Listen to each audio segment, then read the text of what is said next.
I can't close my legs."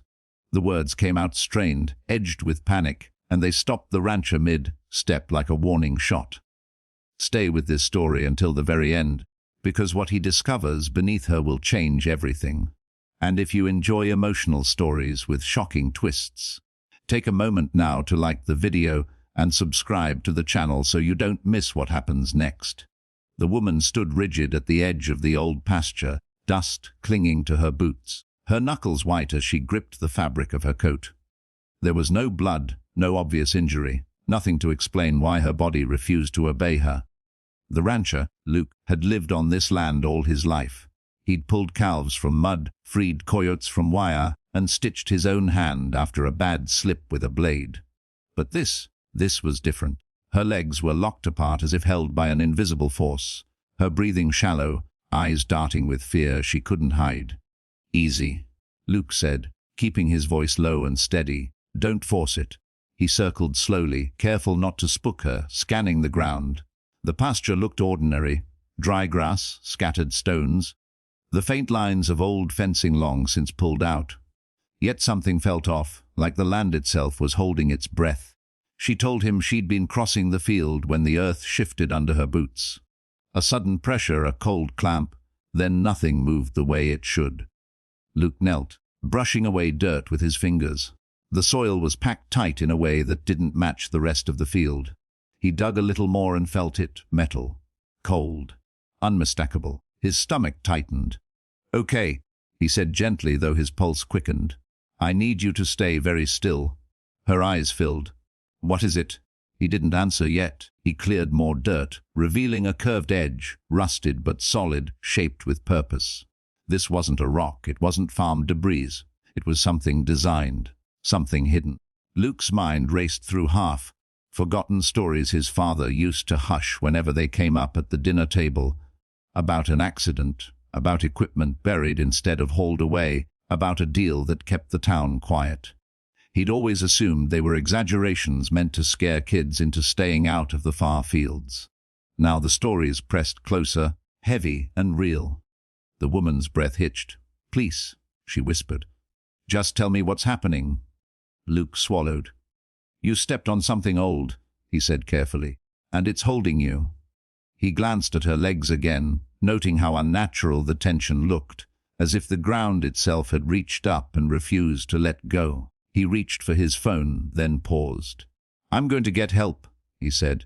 "Medical help." She shook her head, fear sharpening into something else. Recognition, maybe.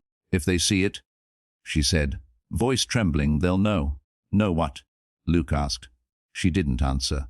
Wind moved through the grass, carrying the distant creak of the barn. Luke dug again, slower now, uncovering more of the device. The shape became clearer, more troubling, a mechanism meant to lock, to hold fast. His hands shook despite his efforts to stay calm. "This land," he said quietly, more to himself than to her, "it's got a past." She met his gaze, eyes bright with unshed tears. "So does my family," she said. Luke felt the weight of that settle between them. Whatever lay beneath her wasn't just metal and rust. It was history, buried, ignored, and now demanding to be seen. He looked at the device again, then at the woman who couldn't move, and understood one hard truth. Freeing her would mean uncovering something the land had kept hidden for far too long. Luke's fingers hovered above the exposed metal, every instinct warning him not to rush. The woman's breathing was uneven now, short pulls of air like she was afraid the ground might tighten its grip if she inhaled too deeply. "My name is Hannah," she said suddenly, as if anchoring herself to something solid. Luke nodded. "I'm Luke. And Hannah, I promise you. We're not leaving you like this."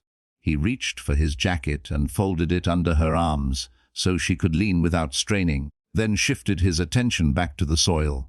The mechanism was older than he'd thought, its edges worn smooth by time, its joints stiff with rust. It wasn't actively tightening. It was holding, locked in a final position it had waited decades to fulfill. Luke felt a surge of anger at whoever had buried it and walked away. "One you stepped," he said, thinking aloud. The pressure must have triggered a latch. Hannah swallowed. "My grandfather warned us never to come here," she said quietly. said this field eats people alive. Luke paused, looking up at her. Why didn't anyone do something? Her mouth tightened. Because some things are easier to forget than fix. He resumed digging, clearing soil carefully from around the metal. As more of it emerged, he saw how deliberate it was. Bolted plates, a spring-loaded catch, heavy enough to resist panic and strength alike. This wasn't trash. This was an abandoned solution to a problem no one wanted to answer for. Luke pulled out his phone and called emergency services, keeping his voice measured as he explained there was a woman trapped by buried equipment, non-violent, stable but immobile. When he hung up, Hannah looked at him with a mix of relief and fear. "They'll ask questions," she said. "Good," Luke replied. "They should have years ago." Time stretched. Luke stayed close, talking to her about small things. The weather, the horses, the way the creek swelled after rain. Anything to keep her present. Hannah shared fragments in return. Her family losing their land overnight. Records sealed, stories whispered like sins. She said her grandfather had tried to fight it, then stopped talking altogether. "He used to say the ground remembers," she murmured. Luke glanced at the device again. "I think he was right." The ambulance arrived first, followed by a utility truck. Paramedics assessed Hannah, calming her, checking circulation, promising not to force anything. A technician crouched beside Luke, eyebrows knitting as he studied the mechanism. "This shouldn't be here," he muttered. "This is industrial grade." Together, they worked methodically, bracing the soil, loosening bolts, easing tension a fraction at a time. Luke held Hannah's hand as the pressure finally released. Not all at once, but enough for her to bend, to breathe fully, to cry with relief. When her legs were free, she sagged, and Luke caught her, steadying her as the medics guided her onto a stretcher. Applause didn't break out. There was no cheer. Only a shared exhale among the small group gathered, the sense that something long overdue had finally begun. As Hannah was loaded into the ambulance, she reached for Luke's sleeve. "Don't let them bury it again," she said. Luke looked back at the exposed hole, the metal glinting dully in the sun. "I won't," he promised. The land had spoken, and Luke knew this was only the beginning. The field did not look smaller with the crowd gathered around it, but it felt heavier. Luke stood at the fence line as county trucks rolled in, their tires pressing fresh tracks into soil that had already given up too much. Word had traveled fast, faster than he'd expected. By mid-morning, people from town lined the road, whispering, pointing, remembering. Some pretended curiosity was the reason they came. Others wore the tight expressions of people who recognized a truth they had helped keep buried. The exposed hole sat in the center of the pasture like an open mouth. The rusted mechanism still half-seated in the earth, unmistakable now in daylight. It was photographed, measured, catalogued. Each click of a camera felt like a small confession. Hannah was taken to the clinic overnight, kept for observation. Luke visited early, bringing coffee and the quiet he knew she'd need. She sat upright in bed, wrapped in a borrowed sweater, color returning to her face. "They say I'll be sore," she said with a tired smile. "But I'll walk." Luke nodded, relieved. "Good." He hesitated, then added, "They're asking about your family." Hannah's gaze steadied. "I expected that." She took a breath and told him more than she had in the field. Her grandfather had been a foreman once, tasked with overseeing equipment removal after an incident no one wanted to name. The cheapest route was chosen. Things were buried, records adjusted. When a complaint surfaced, the land changed hands quietly, and the story was recast as an unfortunate misunderstanding. He carried it. Hannah said softly, "The guilt." The silence. It hollowed him out. Luke listened, feeling the pieces locked together with a sickening clarity. This ranch, his inheritance, had been shaped by that silence. "I didn't know," he said. Hannah met his eyes. "I believe you," she replied. "But knowing now means choosing." Back at the pasture, officials debated next steps. Luke watched as a surveyor traced lines with a fluorescent flag, marking the ground as if it were a body to be examined. A man in a pressed jacket introduced himself as a representative for the county.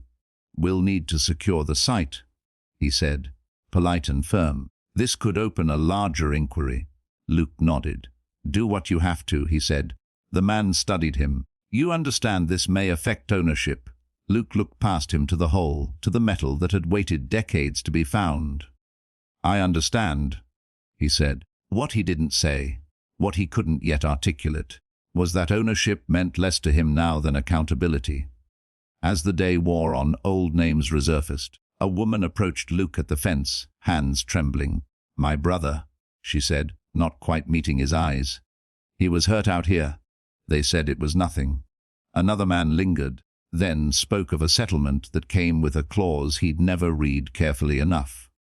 Stories braided together, forming a rope that pulled the past into the present. Luke felt the land's weight shift, not lifting exactly, but redistributing, as if shared truth made it bearable. Hannah returned 2 days later, moving slowly but steadily, a brace at her knee. She stood beside Luke as the mechanism was finally lifted free. It was heavier than it looked, all steel and intent, designed to hold fast and forget. The crew set it on a flatbed, where it lay exposed to sky and witnesses. Hannah closed her eyes. That's it, she said. Luke waited. She opened them again. I didn't imagine it. He shook his head. No, he said. You didn't. Meetings followed, long ones, filled with language that tried to be careful and failed. Lawyers spoke of liability and remediation. Officials promised transparency. Luke spoke when asked, keeping his answers plain. This was buried, he said more than once. It shouldn't have been. When someone suggested limiting access to avoid unnecessary alarm, Luke stood. Silence is what put it there, he said. We're done with that. A murmur passed through the room. Some faces hardened, others softened with relief. At night, Luke walked the pasture alone. He remembered learning to ride here, the smell of sun, warmed grass, his father's laughter. He wondered what his father had known, what he'd chosen not to pass down. The land didn't accuse, it remembered. Luke knelt where the hole had been filled temporarily and pressed his palm to the ground. We'll make it right, he said, unsure to whom he was speaking. The wind answered, carrying the sound of distant cattle and the steady creak of the barn. The inquiry widened. Documents surfaced, dusty and incomplete. A timeline emerged, marked by choices made under pressure. Hannah testified, her voice steady as she spoke of warnings ignored and losses endured. Luke sat behind her, a presence rather than a shield. When asked why she'd returned to the field, despite her grandfather's warnings, she answered simply, because you can't heal what you won't look at. The room was quiet after that. Compensation was discussed, not as a hush this time, but as repair. The county offered to restore access, to acknowledge harm publicly. Luke offered land, real land, not promises, to those displaced, to families who'd paid for someone else's convenience. Some accepted, some needed time. He didn't rush them. The ranch began to change shape, fences moved, paths reopened. The pasture became a place people visited, not avoided. On a warm afternoon, Hannah and Luke stood together as a new marker was placed. Not a monument, but a simple sign that told the truth in plain words. No flourish, no erasure. Does this help? Luke asked quietly. Hannah considered. It's a start, she said. Starts matter. She took a step forward, then another, testing her balance. Luke watched, heart lifting at the ordinariness of it, the miracle of movement reclaimed. The town didn't transform overnight. Habits rarely do. But conversations shifted.